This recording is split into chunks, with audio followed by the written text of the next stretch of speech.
compensação.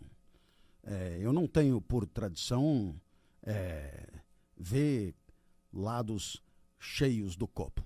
Eu vejo os vazios porque eles são muito maiores. Deixar de enxergar é uma desgraça e eu não melhorei em nada por causa disso.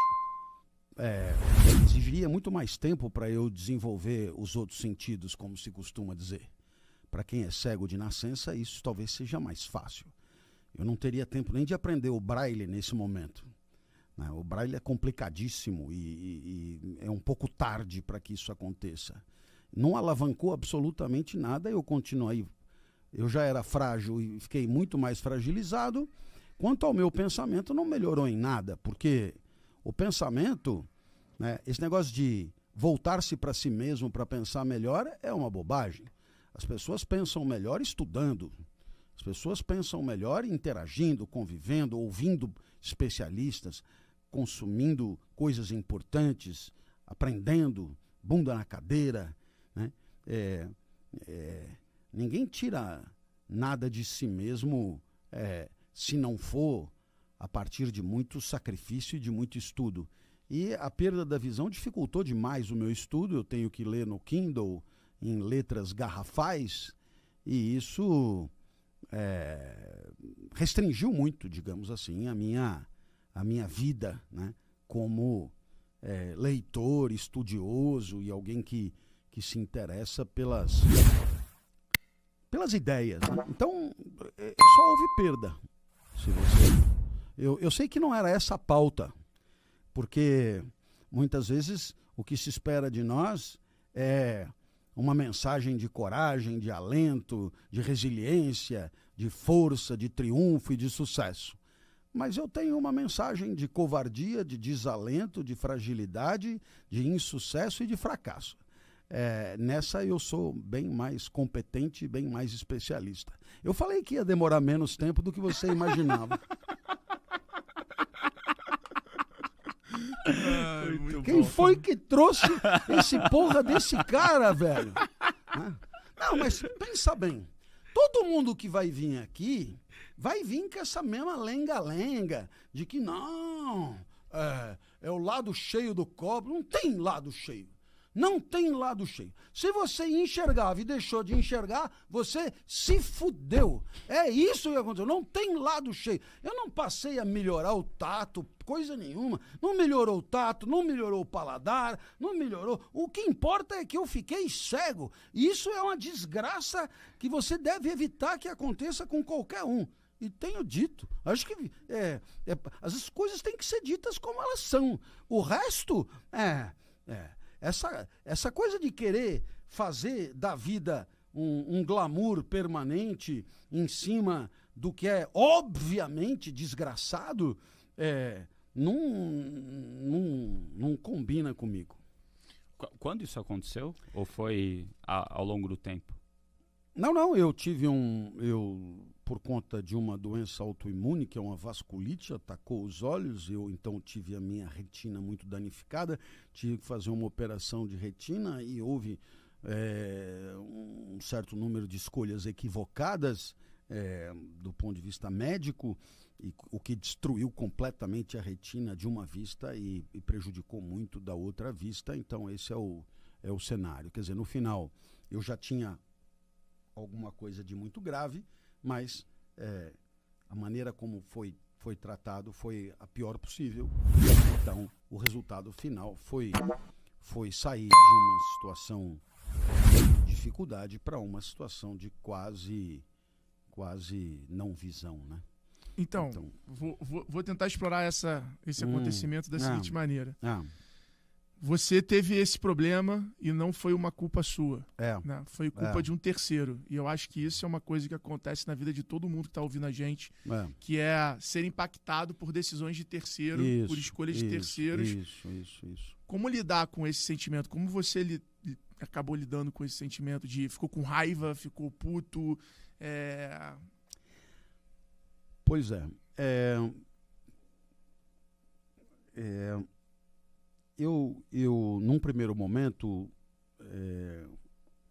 há uma tristeza decorrente de uma constatação de uma grande injustiça, né? Quer dizer, é você imaginar que, no final das contas, você não fez nada de particularmente grave para merecer esse castigo, né? Mas isso é só num primeiro momento, dura 30 segundos, né? Depois você percebe que na vida não existem essas compensações, né? Você foi uma boa pessoa ali, então nada de mal vai te acontecer. Não funciona assim, né? Não é porque você foi honesto que você será tratado honestamente. Não é porque você foi fiel que você será tratado com fidelidade.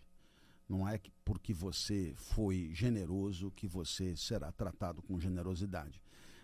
Não há vínculo de causalidade entre uma coisa e outra.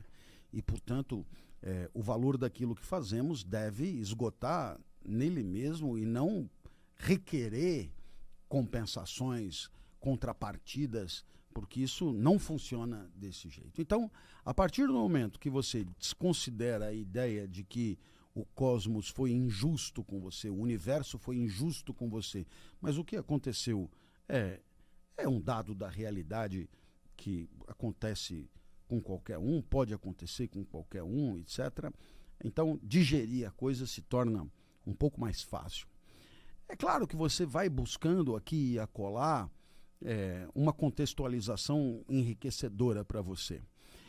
E evidentemente que, no caso da nossa sociedade, né, a sociedade brasileira, estamos muito acostumados com pessoas que não sabem fazer aquilo que fazem profissionalmente. Então, é o encanador que não entende de cano, é o eletricista que não sabe direito o que é um circuito elétrico, é o engenheiro que constrói uma ciclovia e esquece de atarrachar, e aí vem a água e voa tudo pelos ares, é a estação de metrô do lado do motel que afunda, é o rodoanel que trinca, Então, estamos muito acostumados com a nota 5, né? Com a nota da mediocridade, com a nota da insuficiência.